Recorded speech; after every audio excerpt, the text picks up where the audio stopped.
여러분들 안녕하세요. 이번 이야기는 시청자 동네꼬마님께서 이야기를 들려주실 겁니다. 동네꼬마님께서 오늘 해주실 이야기도 정말 숨막히게 들어야 될 것 같아요. 어떤 이야기일지는 같이 한번 들어보도록 하겠습니다. 안녕하십니까. 아유, 안녕하세요, 동꼬님. 제가 똥꼬 가는 데는 돌미님 영향이 제일 큽니다. 저는 분명히 동꼬라 그랬거든요. 근데 이제 시청자분들께서 짓궂 주셔가지고, 네. 좋습니다. 아이고, 감사합니다. 자, 동꼬님께서 또 오늘 이렇게 찾아와 주셨어요. 너무 감사드립니다. 늦은 밤인데도. 아닙니다. 제가 감사합니다. 아유, 너무 감사합니다. 자, 오늘 동꼬님께서 해주실 이야기도 어떻게 보면 현실 공포겠죠? 네. 저는 귀신을 볼 줄 모르니까요. 근데 귀신을 못 보는 분치고, 야, 현실 공포로는 이렇게 그냥 죽여버리는 건 또, 진짜, 진짜 제가 좀 격한 표현까지 썼는데, 진짜 그래요. 진짜 너무 무서워서, 감사합니다. 네, 진짜 오들오들 떨게끔 만들어주시는 사연이 많은데, 오늘은 키워드가 어떤 키워드가 될까요? 키워드 없이 한번 가볼게요. 오케이. 궁금한 그 마음을 가지고 바로 출발을 하도록 하겠습니다. 렛츠가! 길이십니다. 렛츠가 통고!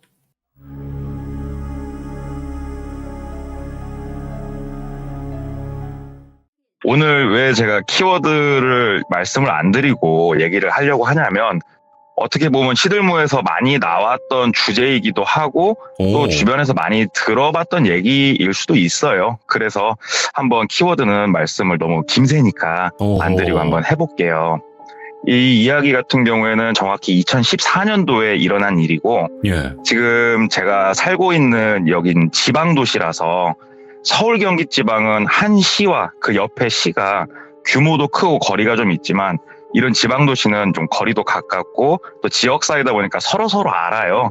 그래서 제가 지금 소속해 있는 시 바로 옆에 붙어있는 그 시에서 일어난 일인데 거기도 영업사원이니까 이 영업사원분이 일을 하고 있었어요. 당직이어가지고 매장에 앉아가지고 또 핸드폰 쳐다보고 있었겠죠. 근데 손님이 한 분 들어오셔서 일어나서 인사를 하는데 보통 당직을 쓰게 되면은 가족 단위로 오시는 분, 친구, 연인, 이렇게 남성 혼자분 오시는 경우는 참 많은데 여성 혼자 오시는 경우는 생각보다 굉장히 드물어요. 네. 저도 몇 번 없긴 한데 여성 혼자서 매장에 오신 거예요. 그러면 저도 마찬가지지만 여성분이 혼자 오셨을 때는 계약으로 성사될 가능성이 생각보다 굉장히 높아요. 왜냐하면 그만큼 필요하니까 혼자 오신 거라고 이렇게 생각이 되니까 이분도 그 정도 경험은 있으시니까 일어나서 정중하게 인사를 드리고 차에 대해서 설명을 드리고 이제 상담실로 이동을 해서 이런저런 얘기 나누면서 차에 대해서 얘기를 나누는데 20대 후반의 여성분이신데 작은 농담에도 굉장히 잘 웃어주시고 또 내용에 대해서 설명을 하면은 궁금한 점들도 많이 질문도 해주시고 이런 분들이 보통 차량을 구매를 하시거든요. 그래서 열과 성을 다해서 이제 상담을 쭉 드렸더니 흔쾌히 계약까지 허락을 이렇게 해주시더래요. 그래서 계약서를 작성을 하고 계약금 입금을 받고 차량은 한 3주 정도 걸릴 것 같습니다. 3주 정도 걸릴 것 같으니까 한 보름 후에 할부 진행할 거 그때 조에 들어가고 제가 그때 한번 더 연락을 드리겠습니다 하고 여성분을 보낸 거예요, 이분이. 근데 여성분이 가고 저희는 흔하게 있는 일이니까 이제 별 생각 없이 보름 정도가 흐르고 할부랑 현금 들어야 되는 부분에서 집행을 해야 되니까 전화를 드린 거예요. 할부 신용조회를 좀 들어가겠습니다. 그랬더니 네, 알겠습니다. 그래서 할부사 직원한테 신용조회 의뢰를 했더니 문제는 없고 서류만 몇 가지 좀 챙겨달라고 이렇게 부탁을 해서 문자로 필요 서류가 뭐뭐뭐가 있고 이걸 좀 부탁드리겠습니다 하니까는 다 내일 준비를 해놓을게요 이렇게 답장이 왔대요. 그래서 그러면 내일 매장으로 한번 방문을 주시겠습니까? 아니면은 제가 선생님 계신 곳으로 찾아뵐까요? 이렇게 여쭤봤더니 그러지 마시고 점심 식사를 같이 하시는 건 어떠세요? 이렇게 물어보시더래요. 그래서 이분 같은 경우는 나이가 30대 중반이셨거든요. 사실 내키지는 않아요. 고객하고 밥 먹는다는 게 상당히 어려운 자리이기 때문에 내키지는 않는데 고객이 먹자고 하니까 일단은 네, 알겠습니다. 그럼 몇 시에 어디로 찾아뵐까요? 해서 이제 몇 시에 어디로 만나자 해서 거기서 만난 거예요, 다음날. 그래서 서류를 받고 식사를 맛있게 하고 당연히 영업사원이 결제를 하려고 먼저 나가는데 그 여성분이 내가 먹자고 했는데 왜 결제를 하시냐고 놔두시라고 하면서 결제를 이렇게 하시더래요. 그래서 젊으신 분이 그래도 참 이렇게 챙겨주시고 감사하다 이렇게 생각을 하고 결제를 하고 차가 일주일 정도 있다가 도착을 한 거예요. 차가 도착을 해가지고 썬팅이랑 블랙박스랑 작업할 거 작업하고 만나서 차량을 드려야 되니까 차 설명도 드려야 되고 일정을 잡으려고 하는데 저녁 식사를 하면서 차량 내가 받는 게 어떻겠냐. 싫거든요. 솔직히. 특히 저녁 식사 이렇게 하면서 거절을 할까 했는데 그냥 차량 인도 날이니까 차량 인도 드리면 되니까 그렇게 하자 해서 예 알겠습니다. 그러면 어디로 갈까요? 해서 또 만나기로 해서 가는데 교외로 나가면은 좀 이렇게 멋들어지게 지어놓은 레스토랑들이 하나씩 있잖아요. 그런 레스토랑이더래요. 갔더니 주소지를. 메뉴판을 보니까 상당히 비싸더래요. 그래서 이거 내가 당했구나. 저번 날에 백반 한 끼 사주시더니 내가 제대로 빨리는구나. 빨래질을 당하는구나. 그렇게 해가지고 밥을 먹고 결제를 하려고 갔는데 이미 여성분이 미리 결제를 다 해놓으셨다는 거예요. 그 카운터에서. 그래서 와우 개념 있으신 분이다 하고 이제 차량을 드리고 하는데 여성분이 그래도 영업사원을 많이 챙겨주시고 이렇게 밥도 식사도 제공해주시고 너무 감사한 마음이 컸대요. 그래서 네. 2번, 3번 더 인사드리고 갔는데 그 다음날도 또 전화가 오더래요. 근데 전화 내용이 조금 특이해지는 게 차를 뭐 쓰는데 뭐 이거 어떻게 작동해요 이런 류의 전화가 아니고 오늘은 뭐 계약이 좀 있으셨어요? 오늘은 뭐 식사는 맛있게 하셨어요? 이런 전화가 이렇게 오는 거예요. 예? 그래갖고 이 고객이 참 심심하신 분인가 보다. 그냥 대수롭지 않게 생각을 하는데 이게 뭐 이틀에 한 번, 뭐 3일에 한 번 다시 뭐 다음날 또 바로 이렇게 전화가 오니까 이러면 솔직히 좀 거슬리거든요. 자기 시간도 뺏기고. 그래서 좀 이렇게 정중하게 말씀을 드렸대요. 네. 선생님, 근데 혹시 제가 뭐 이렇게 좀 해드릴 일이 있나요? 그래서 이렇게 말씀을 주시는 거예요. 그랬더니 아니 그런 건 아닌데 뭐 좀 많이 불편하셨어요? 이렇게 묻더래요. 그래서 불편할 것까지는 없는데 그래도 전화를 이렇게 업무 외적으로 주시는 분은 흔치 않아서 혹시라도 제가 좀 미흡한 점이 있나 해서 이렇게 돌려서 말을 한 거예요. 오. 그랬더니 그런 건 아니고 기분 나쁘셨다면 죄송해요. 퉁명스럽게 얘기를 하더래요. 그래서 기분 상하면은 또 안 되니까 그런 거 아니다고 또 달래놨더니 이틀 후쯤 전화가 한 통 왔대요. 차에 문제가 좀 생겼다. 내일 아침 일찍 내가 서비스 센터를 들어갈 건데 한번 와줄 수 있겠냐. 혼자 가려니까 좀 걱정스럽다. 그러면은 영업사원이 사후 관리를 해야 되니까 알겠다고 그러고 다음날 아침에 서비스 센터로 달려간 거예요. 예? 달려가가지고 봤더니 차가 멀쩡해요. 고장난 게 없어요. 그래서 선생님 혼자 계실 때 그런 증상이 있으셨냐. 근데 이런 경우는 많으니까 증상이 나올 때 오셔야지 지금 상황에서는 우리가 알 수 있는 게 없다. 이렇게 설명을 쭉 드리고 가려고 하는데 시간이 점심시간인데 식사를 함께 하시죠. 그러면서 또 밥 먹자고 그러더래요. 그래서 오늘은 제가 또 선약이 있고 해서 식사는 좀 어려울 것 같다고 또 정중하게 거절을 했더니 그러면 제가 이렇게 매번 고맙고 신세지는 것 같아서 선물 하나 가져왔다고 하면서 앵무새 인형을 하나 이렇게 주시더래요. 사람 팔꿈치에서 손목 정도 길이 되는 앵무새를 하나 이렇게 주시면서 밑에 버튼 누르시고 돌비야 하면은 그 앵무새가 돌비야 하고 따라하는 그런 앵무새를 주시더래요. 예. 그러면서 이거 그래도 제가 선물로 준 거니까 저녁에 거실에 이렇게 놔두고 인증샷 찍어서 보내주셔야 돼요. 버리면 안 돼요. 막 이렇게 얘기를 하시더래요. 그래서 뭐야, 예. 좀 어린 친구고 하니까는 아이고 그래도 귀엽다 하면서 감사합니다 하고 받고 저녁에 카톡이 오더래요.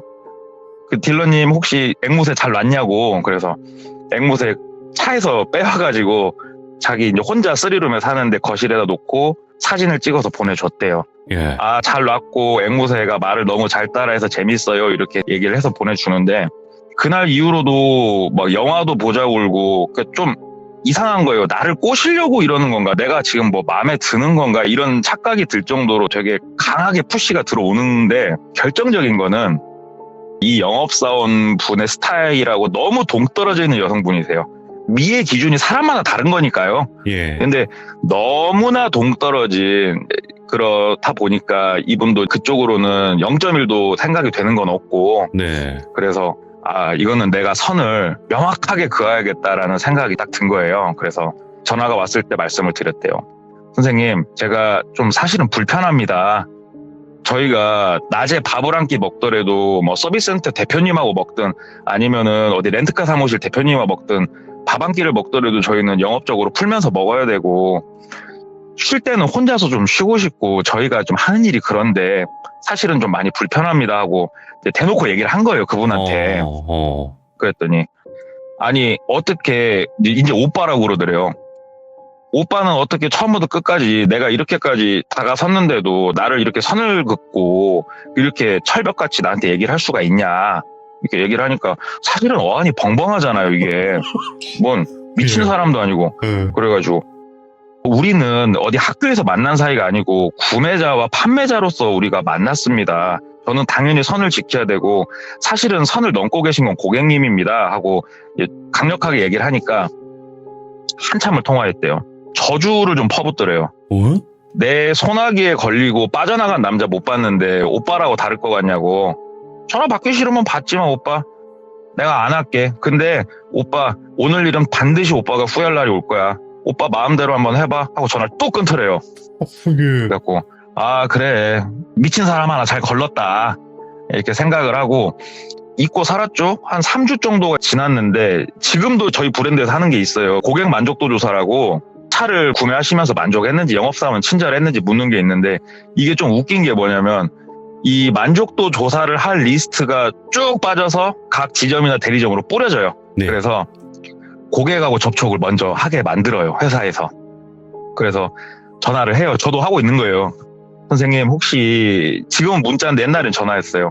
전화가 오면 저도 좀 미흡한 게 있었어도 만족한다고 말 좀 해주시고 매우 만족 좀 이렇게 말씀 주시라고 부탁을 드리거든요. 아 근데 그 여자가 껴있는 거예요, 그 리스트에. 예.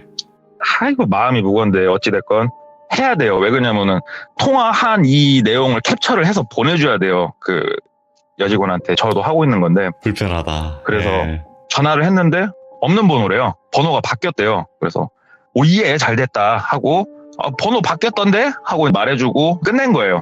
예. 끝내고 한 2달이 넘는 시간이 흘러요. 그러니까 머릿속에서 그 여자는 완전 지워지고 통할 일도 없고 완전히 지워지고 이분이 생활을 하는데 그 집이 혼자서 3룸에 살고 있었어요. 예. 3룸에 살고 있는데 본인이 머무르는 방 그리고 옷방처럼 쓸 수 있는 작은 방이 하나가 있고 화장실 하나 있고 작은 거실이 있는 전형적인 3룸인데 이 사람이 원래는 술도 좋아하고 밤늦게까지 게임도 하고 이런 사람인데 피곤하더래요, 몸이.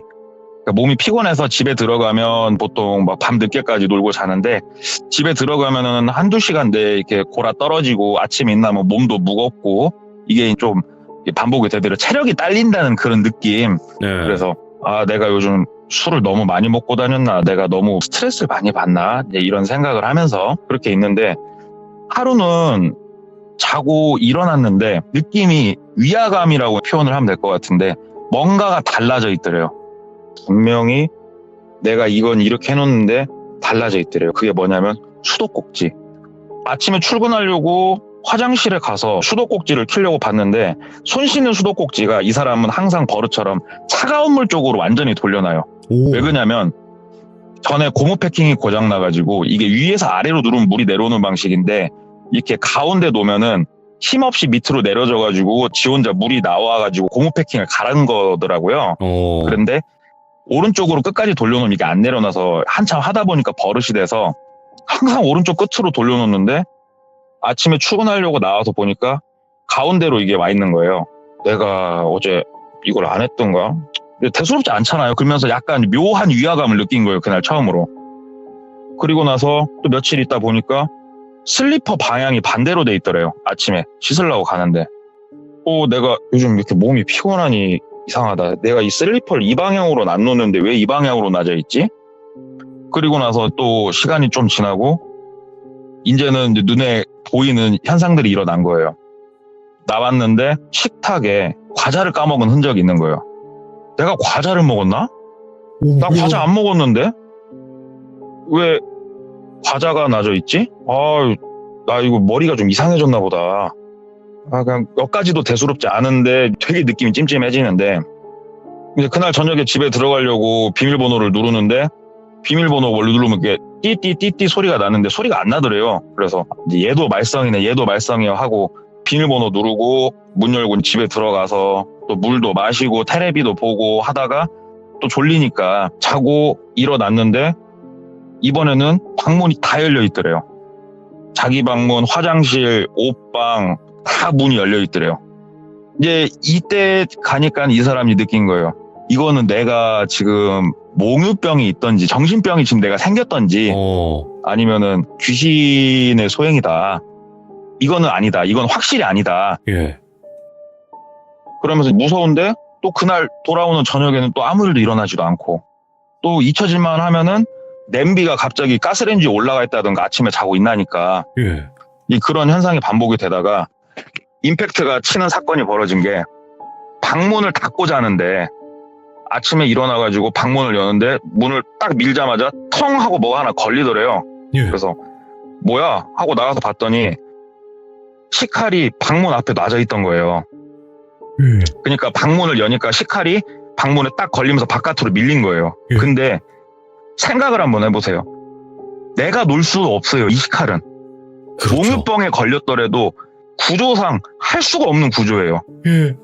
그래서 현관문을 봤는데 비밀번호랑 이런 거는 작동도 멀쩡하게 하고 바깥에 창문 쪽으로는 들어오기가 힘든 구조였대요. 3층이긴 했지만 네. 창문 밖으로는 옆에 건물도 없었고 빵 뚫려 있었고 길가여가지고 누가 타고 넘어온다는 것도 힘든 구조였고 옆집하고도 간격도 멀었고 그러면은 누가 침입하기도 힘든데 침입을 했다 손 치더라도 아무것도 이렇게 건들지도 않고 귀신인가? 그러니까. 이 생각이 들더래요.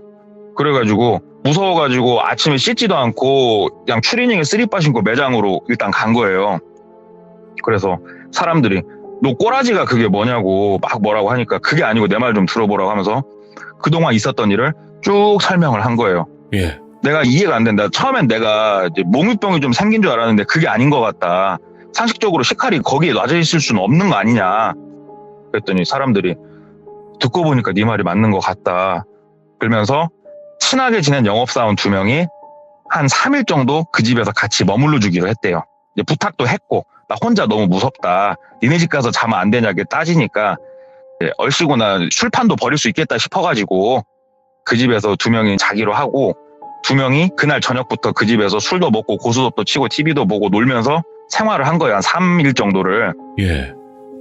아무 일도 안 일어나더래요. 전혀 아무 일도 안 일어나고 너무 멀쩡하니까 너 꿈꾼 거 아니냐고 그렇게 물을 정도니까 진짜 아니다고 그랬더니 앞으로는 지각할 것 같으면 거짓말 하지 마. 그러면서 친하게 지낸 영업사원들이 이제 철수를 하고 혼자 남았는데 생각을 좀 했대요. 아, 내가 착각을 했나? 진짜인가? 어떻게 3일 동안 아무 일도 안 일어날 수가 있지? 이렇게 3일 동안 안 일어난 적은 없는데 그래 한번 자보자. 그래서 이제 잤대요. 잠을 딱 자는데 사람이 그 맨발로 장판 같은 데 걸어가면 쩍쩍 붙는 소리 있죠. 예.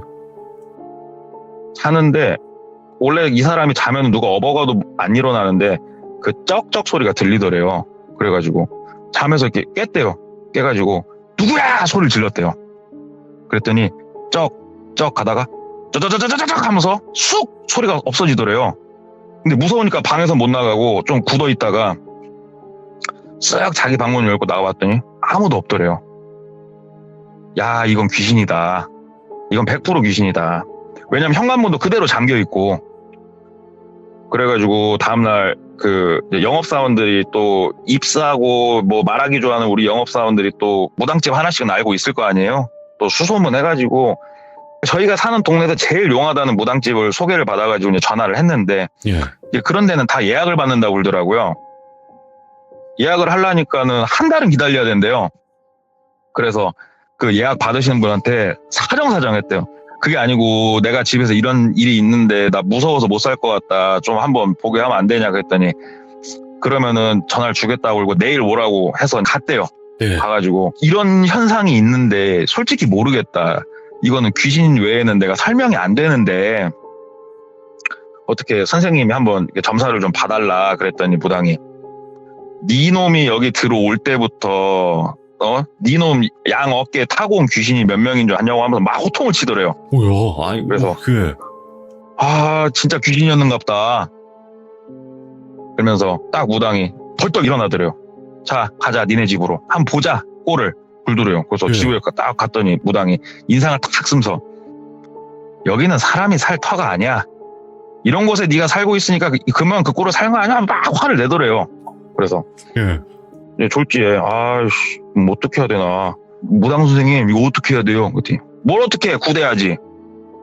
아, 구대야 돼요? 얼마? 그랬더니 한 1,500만 원 정도 이렇게 말씀을 주시더래요. 예. 그 순간 촉이 오는 거죠. 그래도 나름 우리가 영업사원인데 그쵸. 야, 너는 이 순간 나한테 영업을 하고 있구나.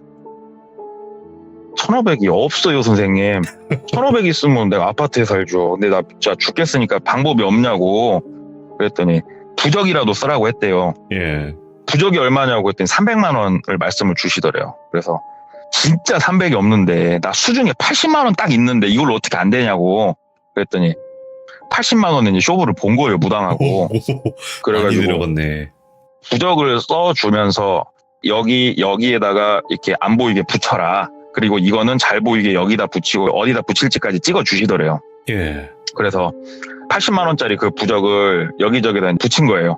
여기저기다 딱 붙이고 그래도 사람이 심리적으로 좀 묘한 게 그걸 붙이니까 마음이 조금은 놓이더래요. 예. 그래서 딱 아침에 이제 자고 일어났는데 아무것도 안 바뀌어 있더래요. 그래서 와, 효과가 있나 보다. 근데 하나가 딱 바뀌어 있더래요.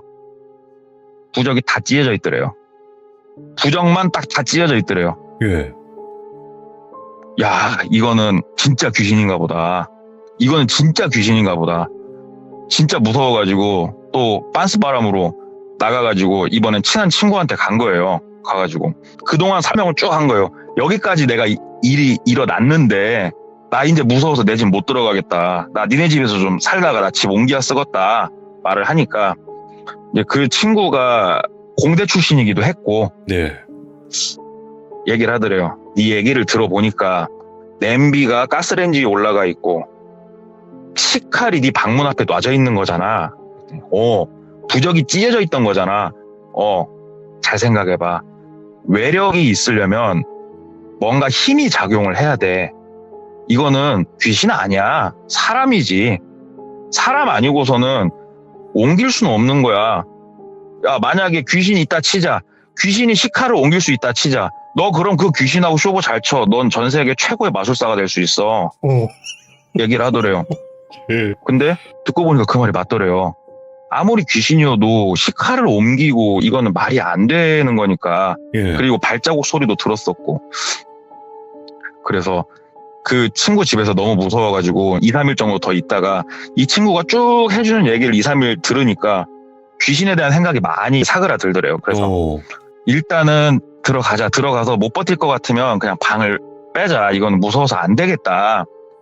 그래서 집 들어가서 또 물 마시고 놀다가 자고 일어났는데 아무것도 안 바뀌어 있는 거예요, 집이. 그래서 내 친구 말이 맞았구나. 그렇게 이틀, 3일, 일주일이 넘었는데 딱 그 다음날 이제는 마음이 많이 편해지니까 아침에 딱 눈을 떴는데 믿지 못할 광경이 펼쳐져 있는 거예요.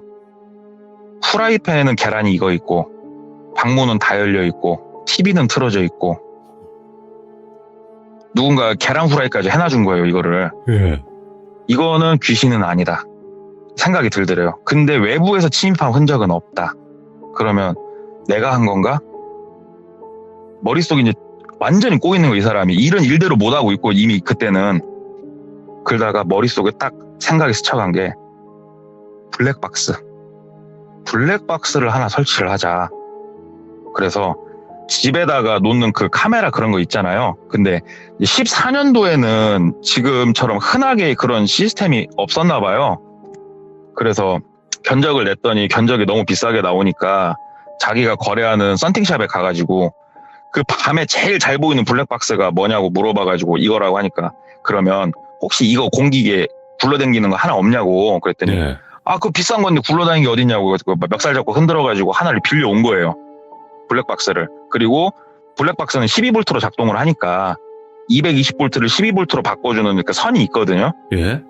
그 끝에 시가잭으로 나와 있고 여기까지 다 해가지고 갖고 와서 그 거실에 TV 다이 뒤에다가 선 꽂고 시가잭에다가 그 만들어준 블랙박스 선 꽂을 수 있게끔 해서 꽂고 블랙박스를 셋톱박스 위에다가 되게 자연스럽게 올려놓은 거예요. 그냥 이야. 살짝 예. 올려두고 자기 네. 방 쪽이랑 다 보이게끔 올려두고 오늘 밤 자고 일어나면 답이 나오겠지 라는 드디어. 생각을 가지고 올려두고 잤는데 왜 사람이 그러잖아요.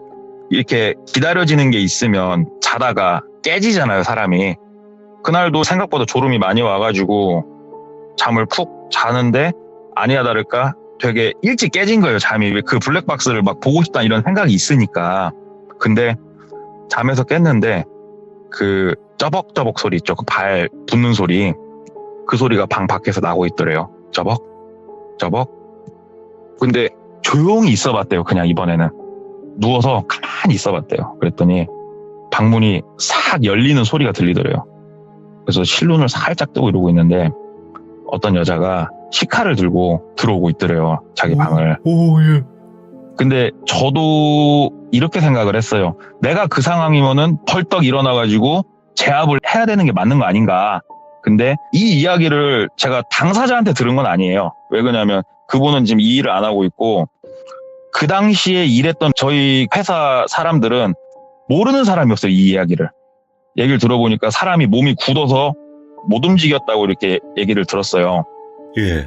그러니까 누워 있으니까 움직이면 찔릴 것 같은 그 느낌. 그렇지. 자기 배 위쪽에다가 칼로 이렇게 배를 가르는 신용만 이렇게 하고 그 다음에 얼굴 쪽에다가도 여기 칼만 이렇게 대보고 이러는데 제가 그것까지 들으니까 못 움직이는 게 왜 못 움직이는지 알겠더라고요. 한참을 그러더니 다시 시카를 부엌에다 넣고 조용히 문을 열고 나가더래요. 현관문을 열고. 근데 이 사람이 이해가 안 되는 게 이 사람이 이런 노이로제를 겪다 보니까 현관 비밀번호를 하루에 한 번씩 바꿨거든요. 이 사람이. 그 날짜로 바꿨다고 그래. 자기도 까먹으니까 오늘이 1월 13일이면은 0113 이런 식으로 매일매일 날짜로 계속 바꿨다고 했는데 어떻게 알고 들어왔는지도 신기한데 들어와가지고 그 짓걸 하고 나간 거예요. 그래서 여자가 나가고 조용히 한참 더 있다가 완전히 갔겠거니 하고 나가서 블랙박스를 뒤에를 터치를 한 거예요. 딱 누르니까 그 블랙박스가 밤에 이렇게 놨을 때는 모션 감지 기능이 있거든요. 모션 감지 녹화가 10건 이상이 감지되었습니다. 멘트가 나오는 거예요. 그래서 네. SD카드를 빼가지고 컴퓨터에서 영상들을 봤더니 현관문이 되게 자연스럽게 쓱 열리면서 여자가 자기 집처럼 싹 들어와가지고 여기저기 헤집고 다니고 칼을 꺼내서 자기 방에 들어와서 그 행위를 하고 나가 있는 게 고스란히 블랙박스에 찍혀 있는 거예요. 와, 증거다, 이거. 예. 옳았구나. 너 걸렸다. 그래서 그 길로 바로 경찰에 신고를 한 거예요. 경찰에 신고를 이제 하니까 경찰이 우리가 생각했을 때는 이런 신고를 하면은 아이고 선생님 그런 일이 있었습니까? 바로 저희가 요원을 출동시키겠습니다 이럴 것 같잖아요. 근데 그게 아니고 예. 사건 접수를 하고 현장을 감식할 수 있는 감식반이 오고까지가 며칠이 걸린대요. 이게. 신고하면 이게 바로 오는 게 아니라? 그러니까 사람이 사단이 난 사건이 아니잖아요. 어떻게 보면. 예. 예, 그래서 한 이틀 정도 있다가 감식반이 와주셨대요. 그래가지고 요구를 했으니까 지문 채취랑 이런 걸 다 요구를 했으니까 그 원룸에 있는 1층에 있는 CCTV 그다음에 그 방에 있는 지문이랑 다 채취를 하고 이제 충분히 조사를 하고 시간이 흘러서 답이 나왔는데 생각하셨던 그 여성분이 맞아요. 그치, 손님. 그 손님 여성분이 그분이 맞는데 그분이 어디에 살고 있냐면은 이분 아랫집에 살고 있는 거예요. 바로 밑에 층에. 왜냐하면 차를 계약을 할 때 그 집 주소랑이 다 들어가는데 집이 옮겨진 거거든요. 예. 그래서 경찰 쪽에다 강력하게 얘기를 더 했대요. 이거 그냥 단순히 내 집만 들어온 문제가 아닌 것 같고 내가 어디에 살고 있으며 우리 집 번호는 어떻게 열었으며 이거는 파헤쳐줘야 되는 거 아니냐. 예. 그래서 경찰 쪽에서 통장 내역까지 다 조사를 했대요. 핸드폰 내역부터 다 조사를 했더니 나온 게 뭐냐면은 일단은 심부름 센터가 나왔어요. 거기서. 심부름 센터. 예. 이 여성분이 그릇된 가치관을 가지고 이 남성을 어떻게 보면 소유를 하고 싶은 거예요. 그래서 스토킹을 한 거예요. 스토킹을 한 네. 건데 개인이 하기엔 한계가 존재를 하니까 심부름 센터에 의뢰를 해가지고 첫 번째 의뢰를 한 게 뭐였냐면은 이 사람이 어디에 사나를 알아봐 주세요. 이런 건 되게 간단하니까 예. 주소를 알려주니까 그 다음으로 요청한 거 이 사람 집 비밀번호를 알아주세요. 그래서 심부름센터에서 소방 관련 이렇게 천장에 붙어 있는 거 있잖아요. 몰래카메라를 장착을 해가지고 비밀번호를 파악을 했다고 그러더라고요. 그래서 이 여자가 그 다음에 요구한 거, 이 남자 집에 달려있는 비밀번호 키하고 똑같이 생긴 비밀번호 키를 하나 구해줘서 장착을 좀 해주세요. 예. 그리고 소리는 안 나게. 왜 그랬나 했냐면, 우리가 도어락을 설치를 하게 되면 비밀번호 누르지만 마스터키 있죠? 그 자석처럼 생긴. 그러면 남자가 비밀번호 바꿔도 여자는 늘 열 수가 있는 거예요. 그러네. 그래서 갑자기 비밀번호 키가 소리가 안 났다고 그러더라고요. 그래서. 예.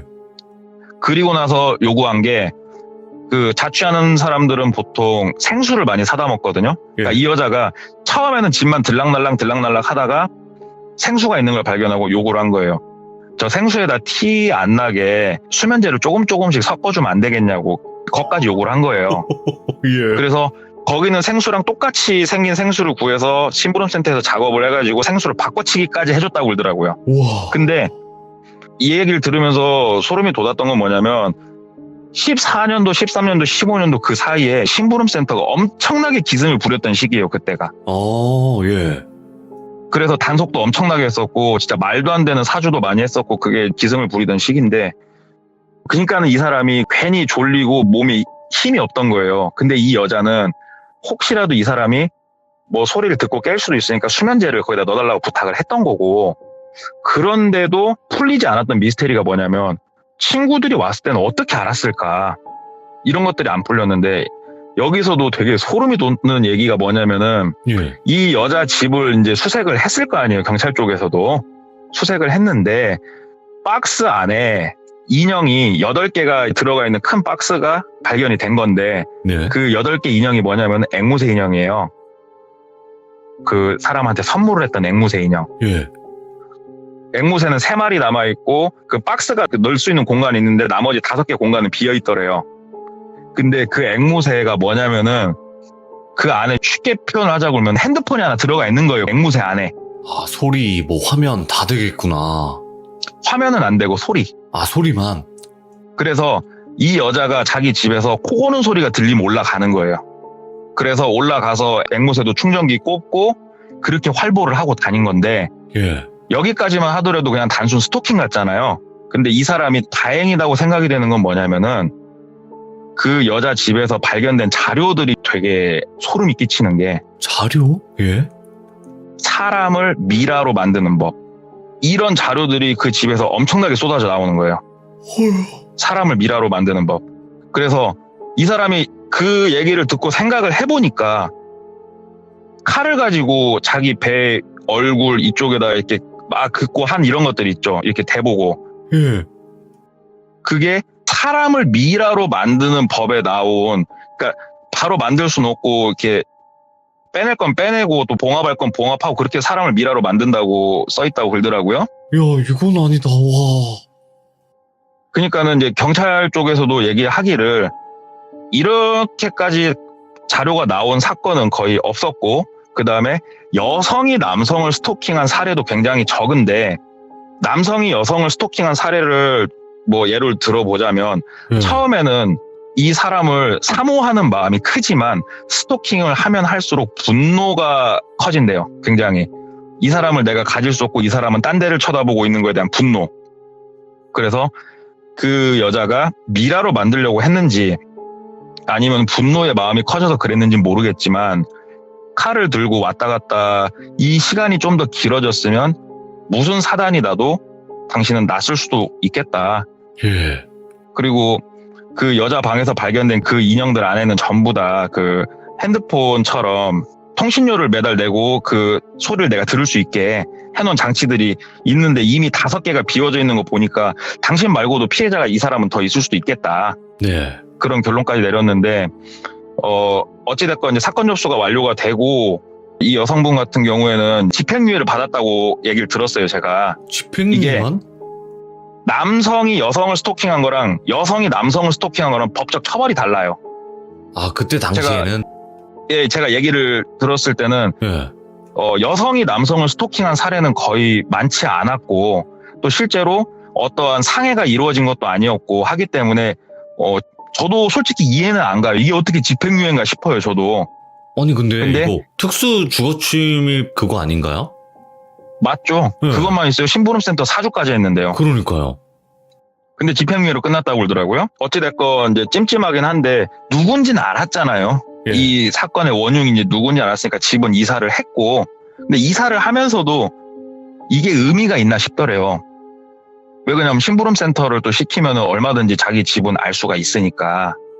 근데 이거에 관련돼서 단순히 이야기가 아닌 실제로 제가 알고 있는 얘기를 해드리자고 하면, 예를 들어서 돌비님이 저희 매장에 한두 번 어쩌다 한 번씩 오시는 분이에요. 네.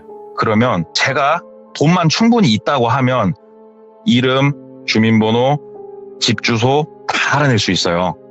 이거는 아마 우리 귀종님들 중에서도 잘 아시는 분들이 많을 거라고 생각을 해요. 이거는 해본 정말- 분들도 있을 거라 생각해요. 저도 지금 10,000명이 넘으니까. 큰 돈 안 들여도 돼요. 그 정도는 큰 돈 안 들여도 돼요. 근데 오. 이 당사자가 유명인일수록 액수는 커지겠지만 예. 충분히 이거는 할 수 있는 일이거든요. 너무 예. 쉽게 그것도.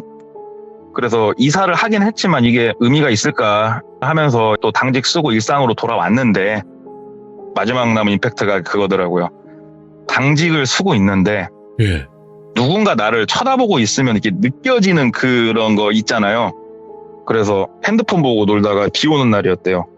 이렇게 창밖을 봤더니 우산을 쓴 여성분이 길 건너서 이쪽을 쳐다보고 계시는데, 그 체형이며 뭐며 그 여자더래요.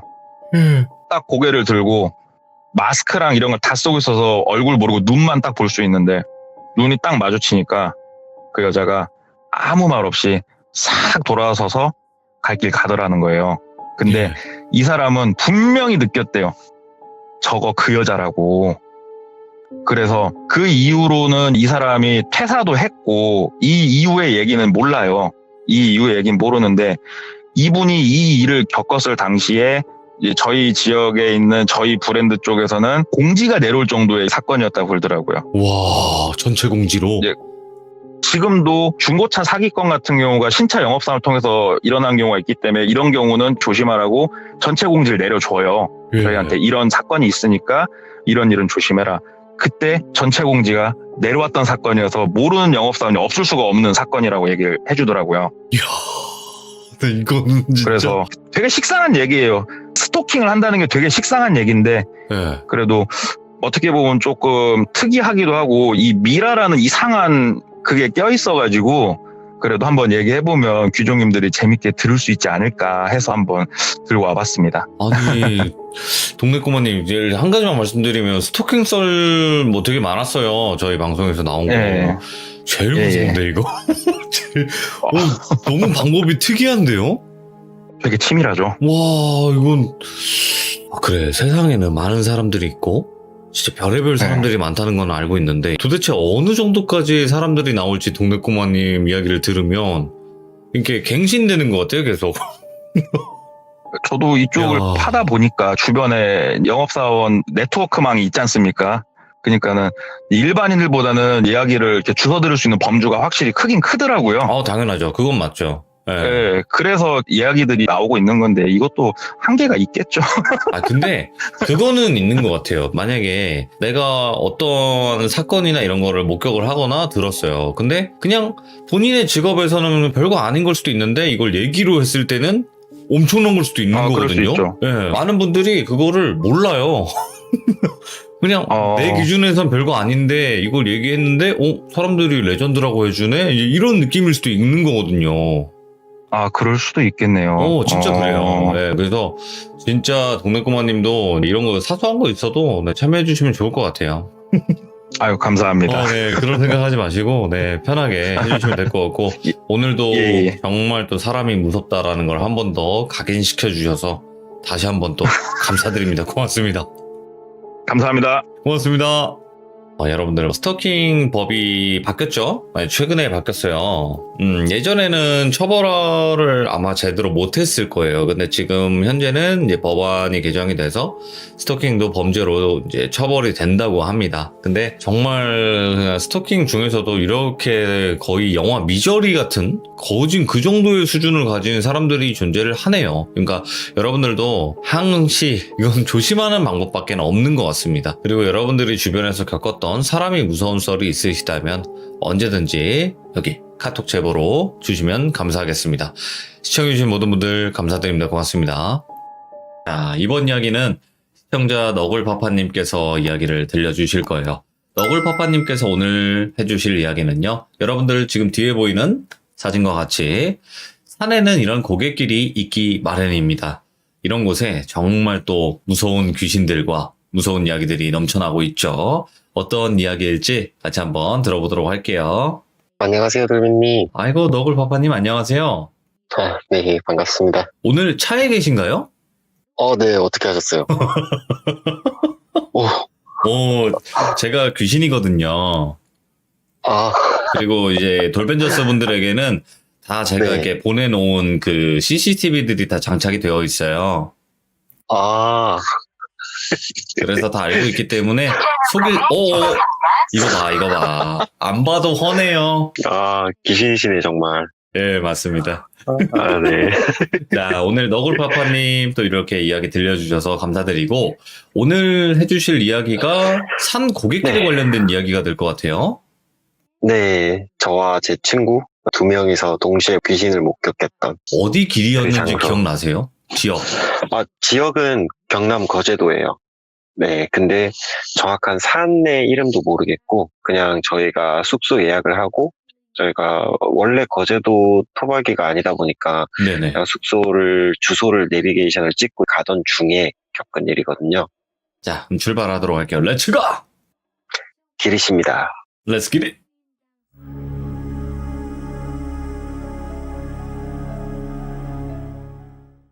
이게 있었던 일은 7월 마지막 주예요.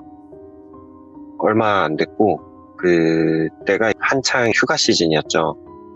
저도 회사에서 여름 휴가를 받았고, 친구 2명이랑 어떻게 일정을 조율을 해가지고, 저 포함 총 3명이서 경남 거제도로 휴가 계획을 잡았어요. 예. 저는 아시다시피 아내가 있고, 아기도 있다 보니까, 이렇게 같이 갈 수가 없잖아요. 예. 아기가 있으면 되게 제한적이게 되거든요. 그래서 할 수 없이 육아랑 업무 스트레스 이런 게 좀 약간 반쯤 미쳐있는 상태이기도 했고, 그래서 와이프한테는 정말 미안한 얘기인데, 이제 1박 2일만. 얘기하셔도 되는 거죠? 그렇죠. 예. 1박 2일만 좀 자유시간을 달라. 미리 요청을 하고, 제가 저희 내무부 장관님께 허가를 받고 친구들과 휴가를 떠나기 약속을 했어요. 예. 네, 멤버가 어떻게 되냐면, 제 전 얘기에서 나왔었던 영안 갖고 있는 디피조 출신 친구, 그리고 할머니 때부터 쭉 이어졌었고, 한 명은 모태 크리스찬인 친구, 이렇게 셋이었어요. 예. 이야기를 좀 편하게 전달해드리기 위해서 친구들을 실제로 제가 부르는 별명으로 표현을 할게요. 영안 가진 친구는 전에도 말씀드렸지만 현재 공장 운영 중이고, 네네. 그래서 제가 공돌인데 줄여서 똘이라고 불러요. 그리고 모태신앙인 친구는 하도 막 자기 성당 같이 나가자 이런, 서변은 아닌데 아무튼 그런 걸 해대서 제가 일부러 놀린다고, 실제로 어느 특정 종교를 막 비하하진 않고요. 그냥 그 친구를 놀린다고 사이비라고 줄여서 입이라고 불러요. 입이. 네, 입이야 이렇게 부르거든요. 네네네. 정말 친한 친구들이라서 그렇게 부르는 거고, 이런 걸로 서로 친구들끼리 별명 부르는 걸로 다투거나 그런 일은 전혀 없거든요.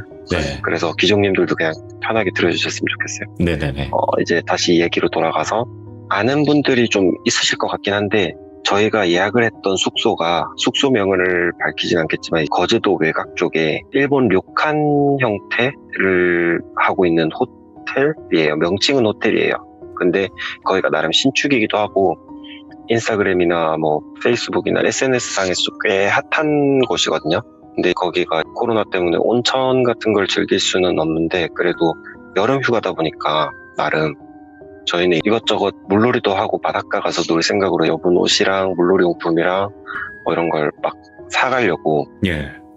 아침에 장을 보러 마트에 가기로 했어요. 근데 저희가 멍청했던 게 마트는 아침 일찍 문을 안 열잖아요. 그렇죠. 예. 네, 그걸 모르고 저희는 아침 8시에 모였어요. 아침 8시에 마트 앞에 딱 모였는데 아유가 갖다 문이 닫혀 있죠. 그래가지고 야, 마트 문 열 때까지 커피나 한 잔씩 하고 기다리자. 이래가지고 이제 마트 앞에서 커피 한 잔씩 들고 막 수다 떨고 있었어요. 수다 떨고 있는데 저희 3명 중에 또리가 제일 비싸고 좋은 차를 타거든요. 네. 그래서 그래 여행 갈 때 역시 수입차다. 이렇게 다수의 의견을 반영해서 또리차를 타고 가기로 했어요.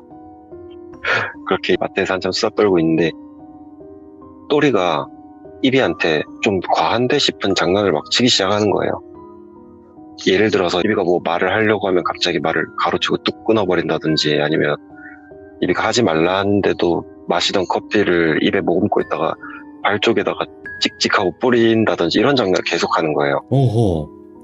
네, 그래서 아무리 친한 친구 사이라도 이게 하지 말라는 게 계속 하니까 이비가 좀 화가 많이 났나 봐요. 그래가지고 분위기가 갑자기 급 냉랭해졌어요.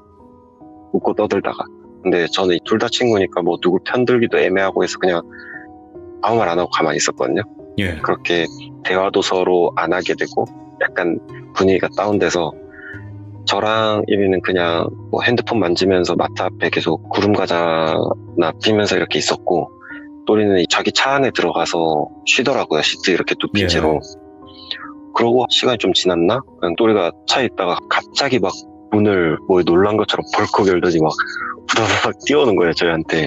그러면서 오는데 고함 내고 싶은데 참는 것처럼 막 이러는 거 있잖아요. 그러면서 막 뛰어오는 거예요. 그래갖고 저는 이제 밑땡놈이 이비한테 미안해서 화해하려고 쇼하는 건가 이렇게 생각을 했어요. 예. 근데 얘가 오자마자 이비한테 앞에 딱 가더니 오만 욕을 막 뱉는 거예요. 친구한테. 예. 진짜 까딱하면 이거 주먹 다짐까지 하겠는데 싶은 생각이 들어가지고 예. 제가 둘을 딱 떼어놨어요. 또리를 좀 먼저 진정을 시키면서 주먹질 못하게 양팔 딱 붙잡고 차 쪽으로 끌고 가려고 했거든요.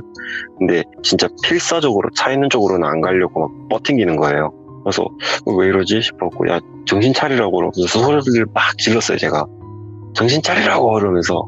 그러니까 그 전에 싸우고 막 이랬던 거 상황이 짜증나기도 했고 휴가 첫날인데 뭔가 다 뒤틀린 느낌 때문에 화가 너무 나는 거예요. 저는.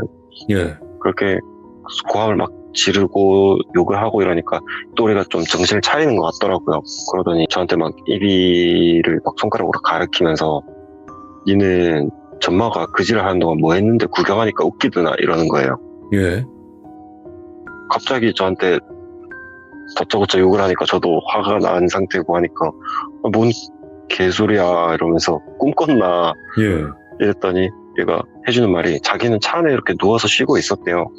잠든 것도 아니었고. 근데 이비가 처음에 차 쪽으로 뚜벅뚜벅 걸어오길래 제가 먼저 사과하려고 오나 보다 이 생각을 했대요. 그러고 계속 운전석에 이렇게 누워서 못 본 척 이러고 있는데 인기척이 안 느껴져서 살짝 실눈을 떠봤더니 이비가 그 운전석 옆 유리창 있잖아요. 거기 예. 딱 붙어가지고 얼굴을 완전 밀착해가지고 막 좌우로 비비면은 삐빅 이러면서 그 살가죽이랑 유리랑 마찰되면 삐비비비 이러잖아요. 나죠. 예. 예, 그러면서 계속 미친듯이 좌우로 빠르게 막 삐비빅 이러면서 비비더래요. 유리에다가. 그래가지고 제 또리는 저러다 제 피부 벗겨지겠는데 뭔 저런 장난을 치냐 이런 생각을 했는데 순간적으로 이 또리가 분명히 외관은 또리 맞는데 왜 이렇게 낯설게 느껴지지? 하는 생각이 들었다는 거예요. 예. 그 생각을 함과 동시에 나 차 문이 안 잠겨 있는데 이걸 깨달으면서 전마가 차 문을 열면 내를 해할 수도 있겠다 이런 생각이 들었대요. 예. 그래갖고 눈치 못 채게 손을 진짜 조금씩 움직여가지고 잠금 버튼을 딱 누르는데 찰칵 하면서 잠기잖아요.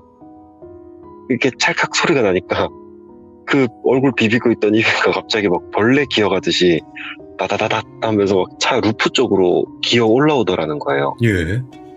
근데 얘 차가 파노라마 썬루프라고 차 천정이 다 열리는 거였거든요. 썬루프가. 썬루프가 또 활짝 열린 상태였는데 얘가 올라오면 썬루프 쪽으로 들어올 수가 있잖아요. 그렇죠. 네, 그걸 보고 얘가 미친 듯이 문 열고 뛰쳐나온 거예요. 오.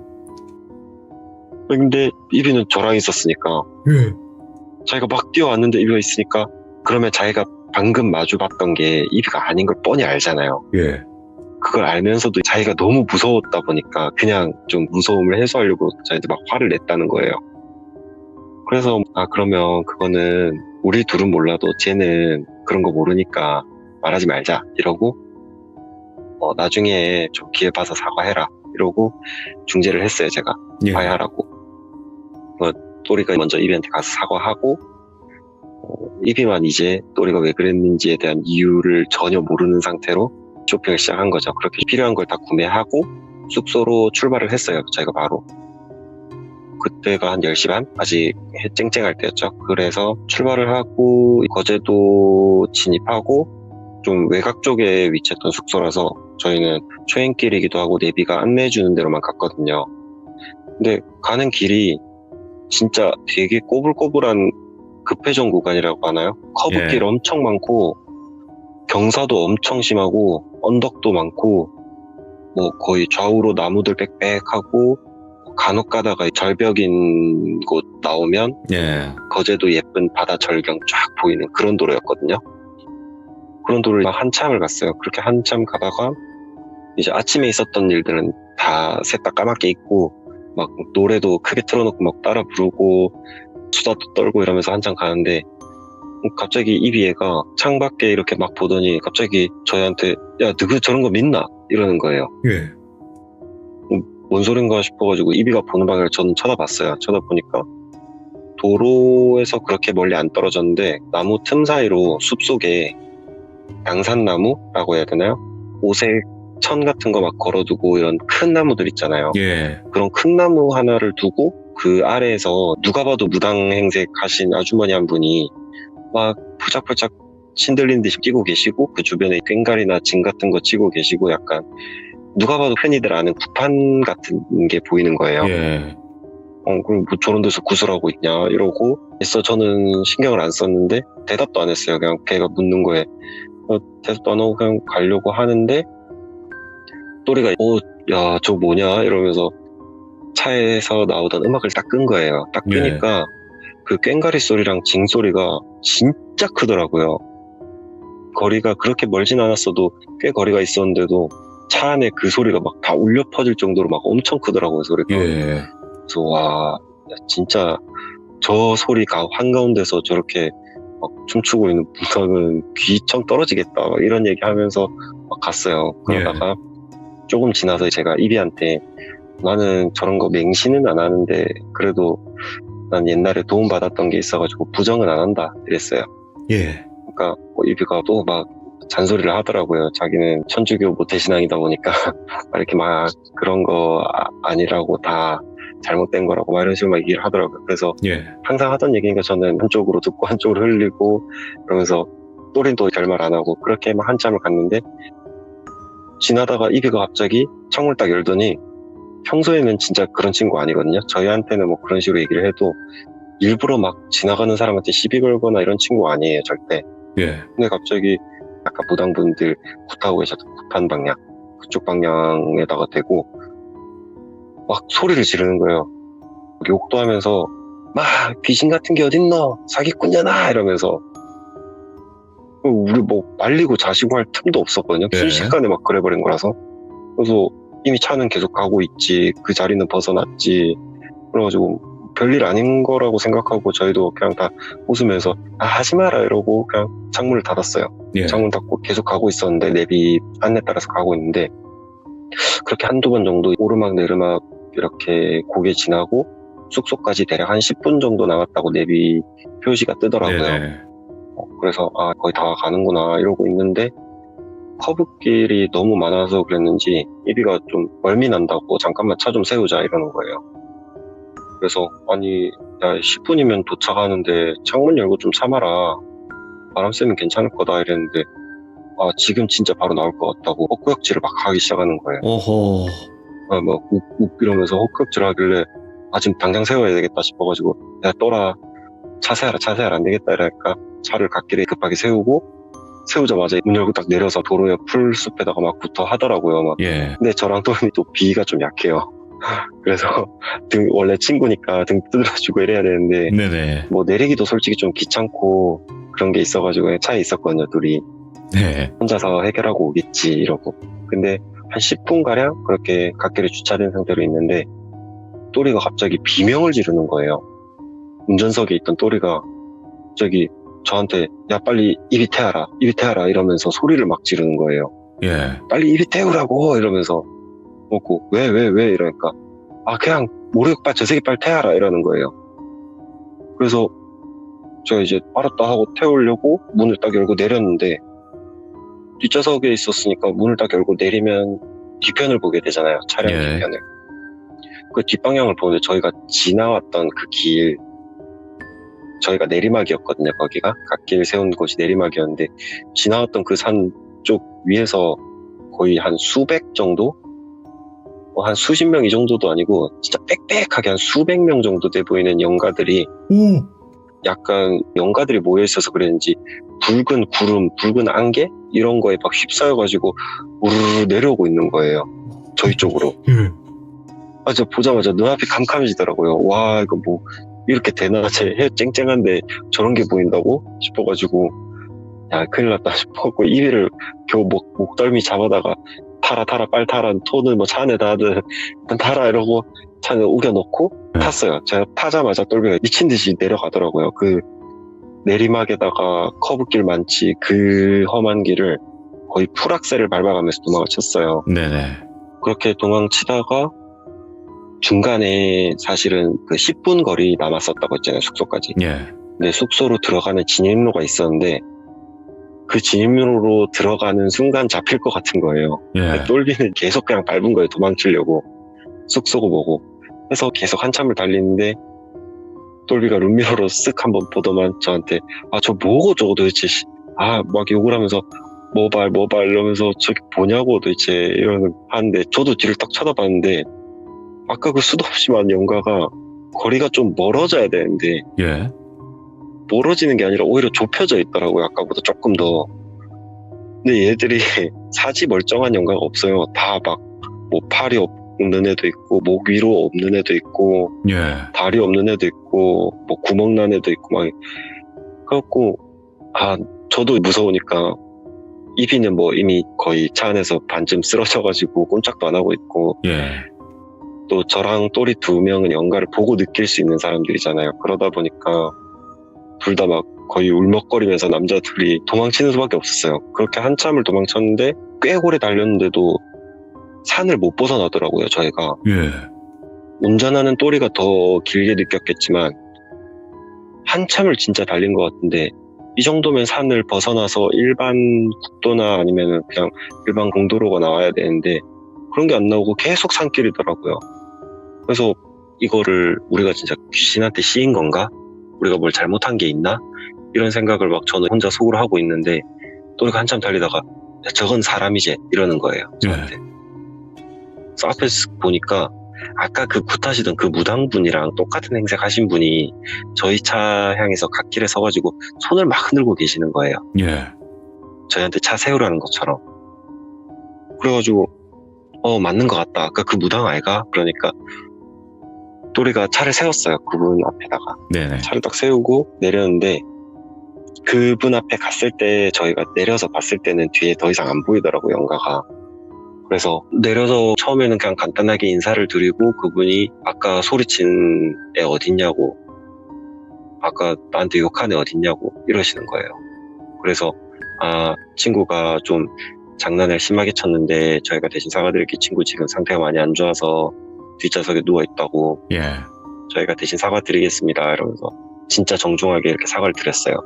그러니까 그분이 저랑 또래한테 그래도 심성 나쁜 애는 아닌 거 아는데 그런 말이나 행동 항상 조심해서 해야지 좋은 친구들 뒀네 이러고 가시려는 거예요. 예. 근데 저희는 무섭잖아요. 그분이 가시고 나면 걔들이 또 쫓아올까봐. 그렇지. 그래서 계속 말을 붙였어요. 제가 정말 이거 신뢰가 안 된다면 뭐 여쭤봐도 되겠냐고 그러면서 아까 혹시 굿하시는 것 같던데 어떤 거였냐고 여쭤보니까 그분 하시는 말씀이 거제도가 사실 그 포로 수용소가 있던 곳이에요. 예. 근데 그분의 윗대 어머님부터 거제 포로 수용소에서 좀 안타깝게 돌아가셨던 분들 그런 분들이나 이렇게 뭐 길 잃은 영가들 예. 이런 분들 천도제도 꾸준히 해왔고 영가들 한 달래는 그런 굿을 계속 꾸준히 해오셨었대요. 1년에 예. 한 번씩. 근데 그 굿을 하고 있는 건데 니네 그렇게 소리 지르고 가니까 이목이 거기 다 집중돼가지고 나 못하는데 그거 니네들 다 따라간 거 아니냐고 이러시는 거예요. 예. 그래가지고 그러냐고 혹시 가시고 나면 저희 계속 따라오진 않겠죠? 이렇게 말씀드렸더니 그런 건 아닐 거라고 예. 뭐 나쁜 영가들도 아니고 그냥 니네가 소리 지르니까 궁금하고 호기심에 그냥 쫓아갔던 것 같은데 예. 근데 너희 둘은 신이 보이는가 보네? 이러시는 거예요. 예. 그래서 그냥 뭐 자세하게 설명해드리긴 어렵고 그냥 조금 보고 느끼는 정도라고 그러니까 그래 뭐 그랬으니까 그렇게 열심히 도망쳤겠지 이러면서 예. 뭐 별일 없을 거니까 조심히 들어가라 이러시더라고요.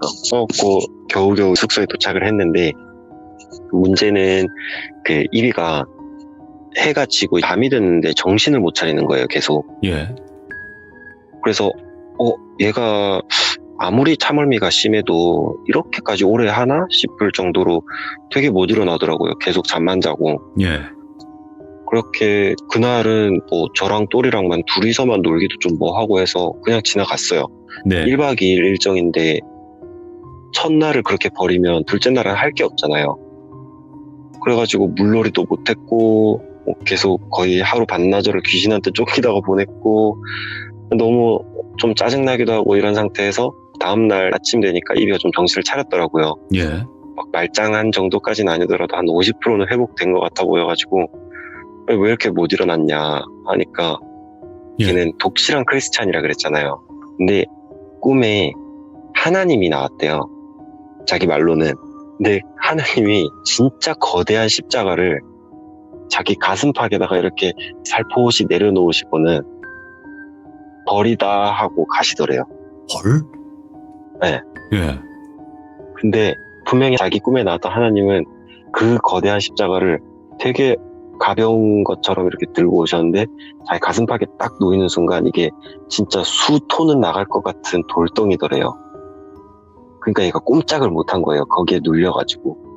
그래서 거기서 벗어나고 싶어서 버둥거렸는데 거기서 그걸 밀어낼 수도 없고 움직일 수도 없고 이래서 자기는 계속 잠만 잤다는 거예요. 예. 꿈에서. 그걸 딱 듣고 나니까 또리랑 저랑 둘이서는 그 얘기를 했죠. 쟤는 독실한 크리스찬이라서 꿈에 하나님이 나오신 거고 하나님도 아시나 보다. 제가 잘못한 거 아시니까 나름 그분의 방식대로 쟤한테 벌을 주신 건가 보다. 네네. 우리는 우리대로 벌 받았고 쟤는 제대로 벌 받았고 일단은 그 정도에서 여행은 끝났어요. 이야. 진짜 아무것도 못 해보고 예. 얼마 만에 또 간 여행인데. 허무하게 끝났죠 뭐. 근데 확실히 그건 있는 것 같아요. 그러니까 귀신들이 있는 장소나 아니면 어떤 장소든 뭐 그런 걸 떠나서 말을 함부로 한다거나 진짜 조심해야 돼요. 행동 조심 이런 거. 맞아요. 입이 꿈에 나왔다는 하나님도 그렇고 저희한테 조언해주신 그 무당분도 그렇고 결국은 같은 뜻을 전달하고 싶으셨던 것 같아요. 항상 돌빈이 말씀대로 말 조심하고 행동 조심하고 남한테 나쁜 말 하지 말고. 그게 참 쉽고도 어려운 건데, 그죠? 그쵸. 이게 사람이라는 게 이 입 때문에 또 망하고 성공하고 그러는 거잖아요. 그렇죠. 다 그러다 보니까 이게 항상 말 조심, 행동 조심을 해야 된다고 저도 생각을 하고 또 그런 교훈이 있었던 그런 이야기였던 것 같아요. 이야기 자체가. 네. 아이고 오늘 늦은 밤인데도 차에서 또 이렇게 이야기 해주셔가지고 감사드리고 이제 얼른 집에 들어가서 푹 주무세요. 알겠습니다. 내일도 네. 출근이라. 육아도 하시고 또 직장도 다니시는데 항상 파이팅입니다. 네, 감사합니다. 대한민국 가장 파이팅!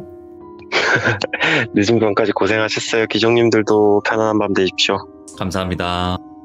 네, 수고하세요. 일단 장소도 장소예요. 이런 고객길이기도 했고 말을 조금 함부로 해서 아마 그 주변에 연가들이 좀 또 뭐야 하면서 이렇게 또 보러 왔던 그런 상황이 아니었나 싶기도 하고 우리 모두 말과 행동 항상 조심하시길 바랍니다. 감사합니다. 고맙습니다.